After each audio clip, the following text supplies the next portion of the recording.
Hi guys, ನೆಲ್ಲಿಕಾಯಿ ಚಟ್ನಿ ಮಾಡೋಣ. ಸ್ವಲ್ಪ ಎಣ್ಣೆ, ಸಾಸಿವೆ, ಇಂಗು, ಬೆಳ್ಳುಳ್ಳಿ, ಸ್ವಲ್ಪ ಮೆಂತೆ, ಸ್ಪೂನ್ ಜೀರಿಗೆ, ಹಸಿಮೆಣಸು, ನೆಲ್ಲಿಕಾಯಿ ಬೀಜ ಎಲ್ಲ ತೆಗೆದಿದ್ದು,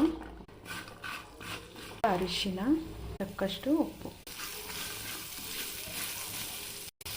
5 ನಿಮಿಷ ಬೇಯಲಿ. ಇದು ಕೊತ್ತಂಬರಿ ಸೊಪ್ಪು ಹಾಕೋಣ. ಲಿಡ್ ಕ್ಲೋಸ್ ಮಾಡಿ 4 ನಿಮಿಷ ಮತ್ತೆ ಬೇಯಿಸೋಣ. ಈಗ ತಣ್ಣಗಾಗಲಿಕ್ಕೆ ಬಿಡೋಣ. ಆಮೇಲೆ ಇದನ್ನು ರುಬ್ಕೊಳ್ಳೋಣ. ತಣ್ಣಗಾಗಿದೆ. ಇವಾಗ ಗ್ರೈಂಡ್ ಮಾಡ್ಕೊಳ್ಳೋಣ. ಗ್ರೈಂಡ್ ಮಾಡ್ಕೊಂಡಿದ್ದೀನಿ. ನೀರು ಹಾಕದೆ ಗ್ರೈಂಡ್ ಮಾಡ್ಕೊಳ್ಳಿ. ರೆಡಿಯಾಗಿದೆ ಚಟ್ನಿ. ರೊಟ್ಟಿಗೆ, ಬಿಸಿ ಅನ್ನ, ದೋಸೆ ಎಲ್ಲದಕ್ಕೂ ಹೊಂದ್ಕೊಳ್ಳುತ್ತೆ. ಇಷ್ಟ ಆದರೆ ಲೈಕ್ ಮಾಡಿ.